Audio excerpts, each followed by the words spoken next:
কোরআন শরীফের মধ্যে আল্লাহ রাব্বুল আলামিন ইরশাদ করেছেন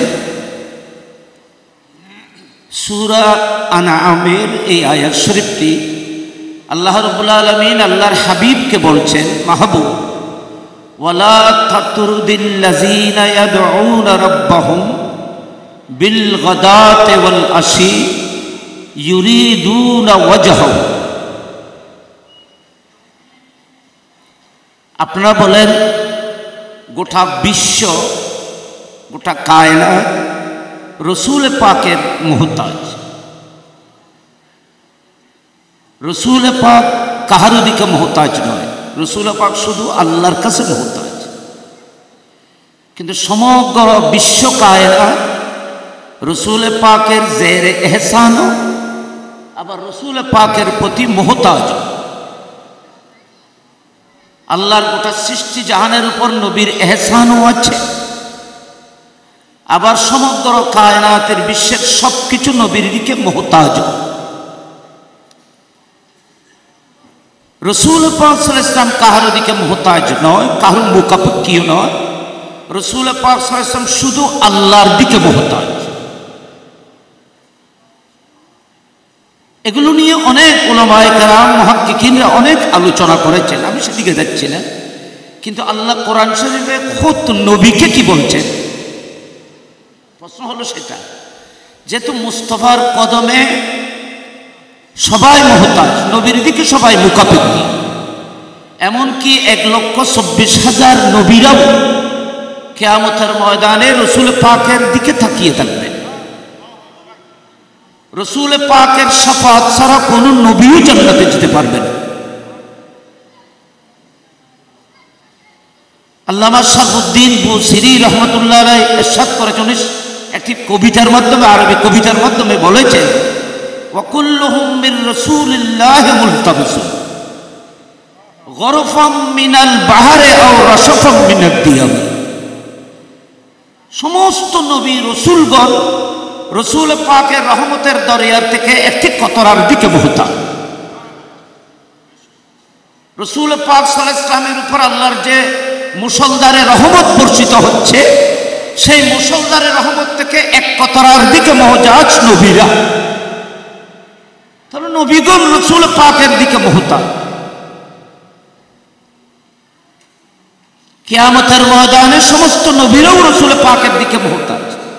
কিন্তু কেন আল্লাহ পাক কোরআন শরীফে এই কথাটি বললেন? এখানে উলামায়ে কেরাম আছে, আল্লাহ বলতেছেন ওয়ালা তাতরুদিল্লাযীনা, মাহবুব ওয়ালা তাতরুদিল্লাযীনা, আল্লাহ নবীকে খেতাব করে বলছেন, ওয়ালা তাতরুদিল্লাযীনা ইয়াদউনা রাব্বাহুম বিল গাদাতি ওয়াল আশি ইউরিদুনা ওয়াজহু। মাহবুব, আপনি তো গোটা কায়নাত আপনার দিকে মুহতাজ, তারপরে আমি গোটা বিশ্বকে শিক্ষা দেওয়ার জন্য বলছি, আপনি ওই সমস্ত মানুষের মজলিস দরবারকে ছেড়ে দেবেন না। ওই সমস্ত মানুষকে আপনি ছেড়ে দেবেন না, ওই সমস্ত দরবারকে আপনি ছেড়ে দেবেন না যারা রাত ও দিন 24 ঘন্টা আমি মুরিদের জন্য আমার দরবারে কুরবান। ইউরিদুনা ওয়াজহু, যারা পৃথিবীর মধ্যে শুধু আল্লাহর রেজা ছাড়া আর কিছু চায় না। ইউরিদুনা ওয়াজহু, আল্লাহর রেজা সন্তুষ্টি ছাড়া আর কিছু চায় না। দুনিয়ার মায়া, লোভ, লালসা, তারিফ, প্রশংসা, কোনো কিছুর দিকে তারা মুখাপেক্ষী নয়, দেখেন শুধু আল্লাহর রেজার জন্য নিজের সর্বস্বকে যারা কোরবান ত্যাগ করতে পারে, এ ধরনের মানুষগুলোর দরবারকে আপনি কখনো ছেড়ে দেবেন। আচ্ছা, আপনারা বলেন রসুল পাক কি এদের মুহতাজ না এরা নবীর মুহতাজ? আচ্ছা, কোরআন শরীফে আর জায়গার মধ্যে আরেকটি আয়াতে কি বলছেন আল্লাহ? সূরা কাহফে, ওয়াসবির নাফসাকা মা'আল্লাযীনা ইয়াদউনা রাব্বাহুম বিল গাদাতি ওয়াল আশি ওয়ালা তাদু আনকা আনহুম ওয়ালা তাদু আইনাকা আনহুম তুরিদু জিনাতাল হায়াত দুনিয়া ওয়াল আখিরাহ। মাহবুব ওয়াসবির নাফসাকা মা'আল্লাযীনা ইয়াদউনা রাব্বাহুম বিল গাদাতি ওয়াল আশি ইউরিদুনা ওয়াজহাহু, যারা শুধু আল্লাহর রেজা ছাড়া আর কিছু চায় না, এদের বন্দাদের সোহবতকে, সান্নিধ্যকে আপনি ত্যাগ করবেন। হালাকি রাসূল পাক কোন নবী, কোন ওলির দিকে নবী মুহতাজ না। এটা শুধু মুস্তাফাকে বলে আমাদেরকে শিক্ষা দিন, আমাদেরকে বলেছেন। অর্থাৎ এই দুটি কোরআনের আয়াত দ্বারা এটা বোঝা যাচ্ছে যে আল্লাহর মাহবুব বান্দাদের, যারা দুনিয়াকে সবকিছুকে আল্লাহ এবং রসুলের জন্য ত্যাগ করেছেন, এই সমস্ত মানুষগুলোকে মজবুত করে তোলা থাকার জন্য আল্লাহ কোরআনে নির্দেশ দিয়েছে। তাহলে বোঝা যাচ্ছে দুনিয়া আখিরাত দুজাহানের নেজাত, সফলতা, কামিয়াবির জন্য আল্লাহর প্রিয় মাহবুব বান্দাদের দামানকে মজবুত করে ধরতে হবে। এটা কোরআন পাকের ফয়সালা। তো আমরা যদি কোরআনের মফহুম এবং উদ্দেশ্যের দিকে যদি থাকাই, তাহলে আমরা আমাদের প্রাণপ্রিয় বরজুর কাবলার জীবনকে এর সাথে মিল দেখতেছি। আপনারা দেখেছেন, হুজুরকে যারা দেখেছেন এমন মানুষ এখনো পৃথিবীতে আপনারা আছেন। উনি চাইলে কি করতে না পারতেন, কিন্তু আমরা দেখেছি এই ধরনের বড় মজলিসের মধ্যেও বরজুর কাবলা অনেক সময় একটি ফতোয়া গায়ে দিয়ে বসে থাকতেন।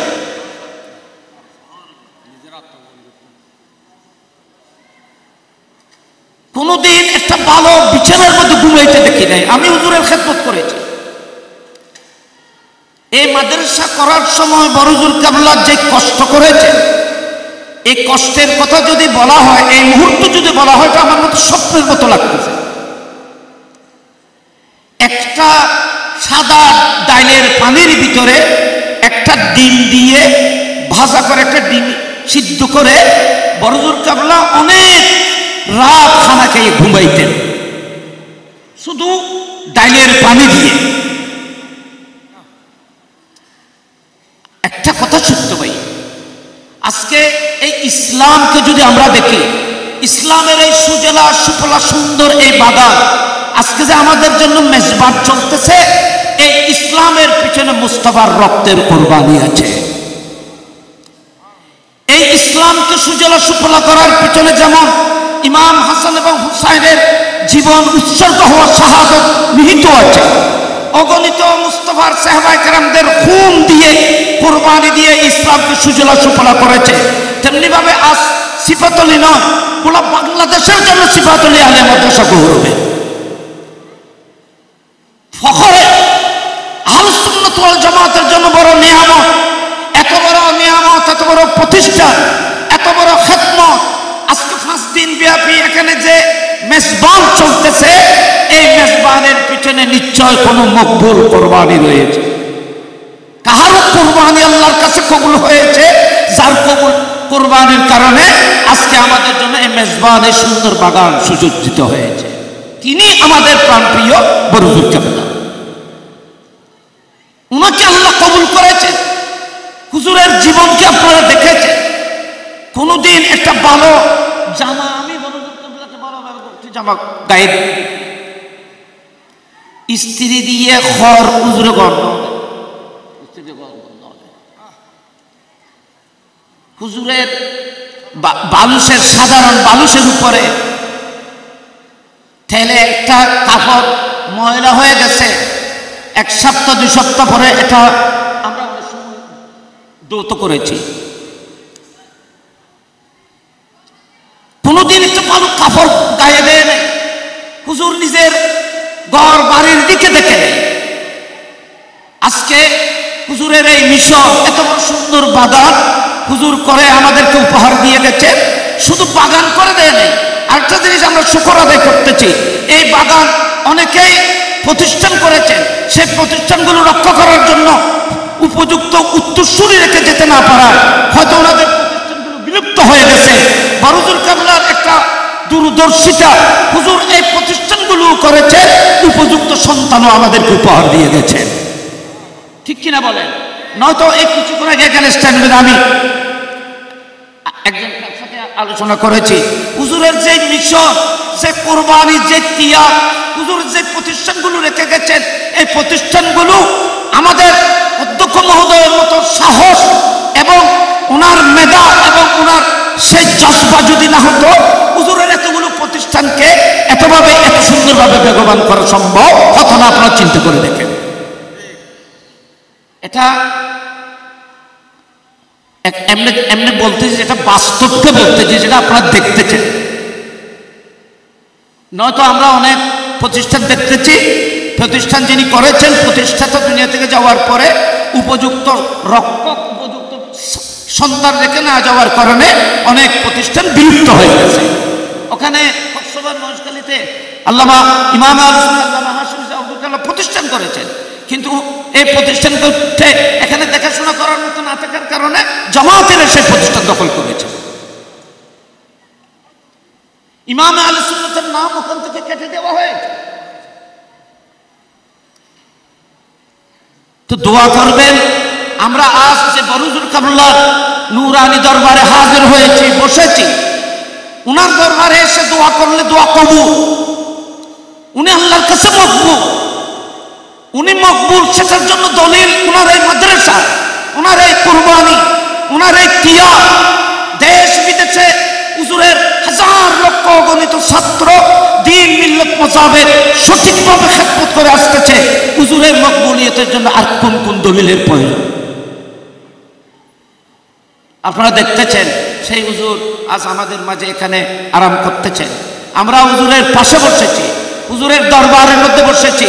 আল্লাহর কোরআন বলতেছেন, যদি দুনিয়া আখিরাত দুনো জাহানের মধ্যে যদি তোমরা সম্মান এবং ইজ্জতের, নেজাতের যদি তোমরা গ্যারান্টি অর্জন করতে চাও, তাহলে আমার মকবুল প্রিয় মাহবুব বান্দাদের দামানকে তোমরা কখনো ছাড়বে না, ওলিদের দামান কখনো ছাড়বে না, আমার মাহবুব বান্দাদের দামান কখনো ছাড়বে না। কিয়ামতের ময়দানে এটা তোমাদের জন্য নেজাতের উসিলা হয়ে যাবে, এটা বলেছেন এখানে। তো আমি আর কথা বাড়াচ্ছি না, যেহেতু সেহরির টাইম হয়ে যাচ্ছে।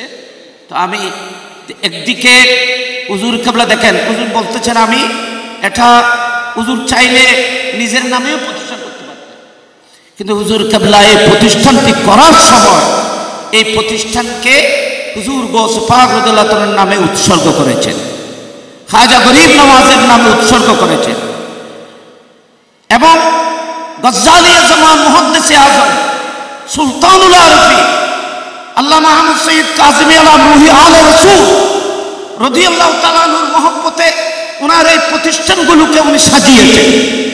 আল্লাহর ওলিদের রুহানি তাওয়াজ্জুহাতের সাথে সম্পর্ক করার জন্য এটা একটা মর্যাদা করে দেওয়া হয়েছে। এবং হুজুর কেবলা শুধু মাদ্রাসার নাম গৌসিয়া ময়নিয়া রাখে নাই, উনি দুনিয়া থেকে যাওয়ার আগে এটাই ঘোষণা দিয়েছেন, আমার এই মাদ্রাসার দায়রাকে আমি মুহাম্মদী দায়রা হিসেবে, গৌসে আজমের দায়রা হিসেবে আজ ঘোষণা করে যাচ্ছি।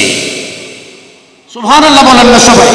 আপনারা আমরা গৌস পাকের দায়রা মানে বুঝুন না, এটা ভিতরে আইলে বলি, এটা ভিতরে আইলে বলি আপনি গৌস পাকের মেহমান। এখানে এসে বসলে আপনি জনাব মুস্তাফার মেহমান। এটা দরবারে মুস্তাফা, এটা দরবারে গৌস পাক।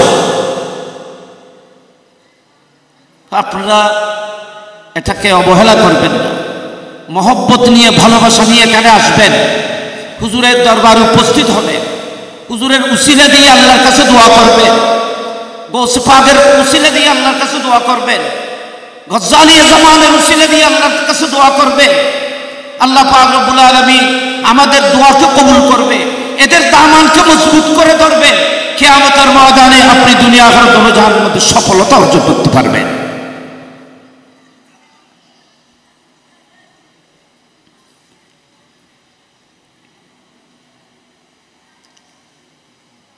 একজন বিখ্যাত আলেম, দুনিয়ার বিখ্যাত আলেম, আহলে সুন্নাত ওয়াল জামাতের উলামারা সবাই ওনাকে জানেন।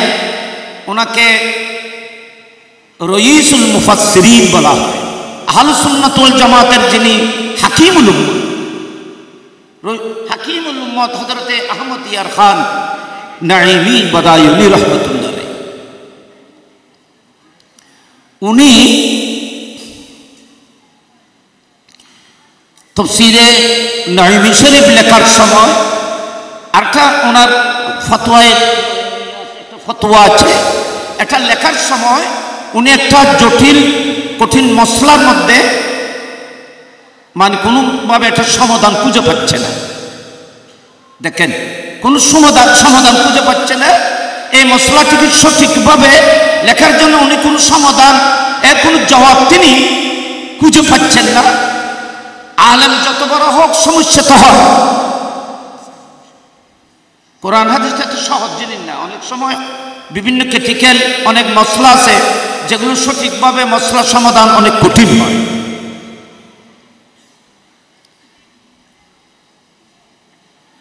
তো উনি এই মসলাটির সঠিক সমাধান যখন খুঁজে পাচ্ছেন না, তিনি খুব চিন্তিত, টেনশন নিয়ে তিনি এশারের নামাজের পরে বিছানার মধ্যে শুয়ে পড়লেন। চোখের মধ্যে ঘুম আসলো, ঘুমের মধ্যে স্বপ্নের মধ্যে তিনি হুজুর গৌস পাক রাদিয়াল্লাহু তাআলা আনহুকে দেখতেছেন। কাকে বলেন? গৌস পাক রাদিয়াল্লাহু তাআলা আনহুকে উনি স্বপ্নের মধ্যে দেখতেছেন। তো গৌস পাক রাদিয়াল্লাহু তাআলা ওনাকে বলতেছেন, বেটা তুমি এই মসলাটা নিয়ে কঠিন সমস্যার মধ্যে আছো, চিন্তা করার কিছু তো নাই। হয়তো মুলতানের মধ্যে আমি আব্দুল কাদেরের বেটা আছে না, মুলতানের মধ্যে আমার বেটা আহমদ শহীদ, সৈয়দ আহমদ শহীদ আছে না, আমার বেটা। গৌস পাক বলতেছে উনি আমার বেটা আছে না, তুমি ওনার দিকে রুজু করো। তোমার এই মসলার সমস্যা নিয়ে তুমি ওনার কাছে চিঠি লেখো, ওনার পক্ষ থেকে এর জবাব আসবে, উনি সমাধান দিতে পারবে। যেহেতু উনি ইসলামের দায়গম, এটা গৌস পাক রাদিয়াল্লাহু তাআলা লকব দিয়েছেন গজ্জালী জামানকে। গজ্জালী জামান যিনি বরজুল কিবলার পীর মুর্শিদ, যার ফয়জ বরকত রূহানি তাওয়াজ্জুহ, যার সুন্দর তরতিব এবং তরবিয়ত এবং তালিমের মাধ্যমে বরজুল কিবলাকে আমরা নিয়ামত হিসেবে পেয়েছি।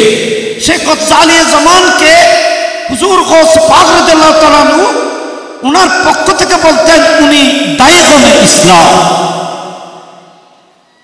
দায়গমের ইসলাম, দায়গম মানে কি? দায়গম মানে বাঘ। একদিন আমাদের হুজুরের দরবার হুজুর আলা হযরত আহমদ ইয়ার খান নাঈমি রাহমাতুল্লাহ আলাইহি হুজুর গজ্জালী জামানকে দায়গমে ইসলাম বলেছেন। দায়গম মানে বাঘ না, হুজুর ওয়া বাঘ কি সিংহ, বাঘ সিংহ, দায়গম মানে সিংহ। তো আহমদ ইয়ার খান নাঈমি রাহমাতুল্লাহ আলাইহি উনি ওনার চিঠির মধ্যে গজ্জালী জামানের কাছে চিঠি লিখতেছে যে আমি তাহিয়া সম্মান প্রদর্শনের পরে আপনার খেদমতে এই মসলার সমাধানের জন্য চিঠি লিখতেছি। এত তো মোবাইল বা এই ধরনের যোগাযোগ করার কোনো সুযোগ ছিল না, কিন্তু আমি চিঠি লিখতেছি। হয়তো আমি এই চিঠিখানা আমি আমার পক্ষ থেকে লিখছি না, হুজুর ইমামুল আউলিয়া গৌস আজমের ইশারায় আপনার কাছে আমি চিঠি পাঠাচ্ছি এই মসলাটির সমাধানের জন্য। গৌস পাক এভাবে বলেছেন। এবং গৌস পাক রাদিয়াল্লাহু তাআলা বলেছেন, এ আহমদ ইয়ার খান নাঈমি, তুমি সেই আহমদ শহীদ কাজী গজ্জালী জামানকে একটা সুসংবাদ দেবে। উনি একটি কিতাব লিখতেছে, সেই কিতাবটি উনি লিখতেছে, আমি আব্দুল কাদের সেই কিতাবের উপর অনেক খুশি হয়েছে, উনি সুসংবাদ দেবে। তো উনি সেই কিতাব কি লেখা লিখছিলেন? সেই কিতাবের নাম তাসখিনুল খাতির ফি মাসআলাতি আল হাজির। সুবহানাল্লাহ বলেন সবাই। এভাবে তো সেজন্য আমাদের এই প্রাণপ্রিয় আজকে বড়জোর কিবলা আমাদের দেশে আমরা কত বড় নিয়ামত পেয়েছি, নিয়ামতের কদর বুঝতে হবে, নিয়ামতের কদরকে বুঝতে হবে। আজকে তো আমরা হারিয়ে ফেলেছি, যেইভাবে বুঝার সেইভাবে তো আমরাও বুঝতে পারি নাই, বুঝতে তো পারি নাই, হুজুর বুঝতে দেও না, হুজুর তো কাউকে বুঝার জন্য সুযোগ দেন। নর্মাল একদম সাধারণ মানুষের মতো চলেছিলেন উনি।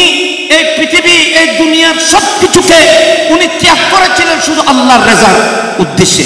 সেজন্য আল্লাহ পাক যে সমস্ত মানুষগুলোর দামান মজবুত করতে ধরতে বলেছেন সেই মানুষগুলোর মধ্যে আমাদের প্রাণপ্রিয় বড়জোর কিবলাও অন্তর্ভুক্ত। সুতরাং ওনাদের এই দামান আজকে এই দরবারে বসেছেন, রাত অতিবাহিত করতেছেন, হুজুরের দরবারে আসা যাওয়া করেছেন। যারা বিভিন্নভাবে হুজুরের উরুস পাককে সম্মান করেছেন, নিশ্চয় কিয়ামতের ময়দানে আল্লাহ পাক সবাইকে সম্মানী করবে। এবং আমি সকলের ক্ষেত্রে বিনীত অনুরোধ করব, আমরা যেন হুজুরের দামান, মহব্বতের দামান যেন মজবুত করে ধরে থাকতে পারি। মাদ্রাসাকে দোয়া করবেন, হুজুরের রেখে যাওয়া মিশনগুলো যেন সুন্দর আরও বেগবান করতে পারে। আমাদের অধ্যক্ষ মহোদয়ের জন্য দোয়া করবেন। ওনার 2 সন্তানের, উনি বারবার উনি মন ছোটো করে বলে, আমি ওনার বলাটা অনুভব করি। উনি বলে আমার 2টি সন্তান, এই 2টি সন্তান ওনার বড় মন ছোটো করে উনি এই কথা বলে থাকে। আপনারা সবাই, আমরা সবাই অন্তর থেকে এই 2 জনের জন্য দোয়া করবেন। এরা যেন হুজুরের এই মিশনগুলোকে যেন আগামীতে আরও সুন্দরভাবে বাবার সাথে হয়ে, যেন বাবার সঙ্গী সাথী হয়ে, সাপোর্টে হয়ে ওনারা যেন ওনাদের জীবনকেও হুজুরের এই রেখে যাওয়া নিয়ামতগুলোর জন্য উৎসর্গ যেন করতে পারে। আল্লাহ তাদেরকে সেই তৌফিক দান করুক। আমরাও আপনাদের কাছে দোয়া চাই।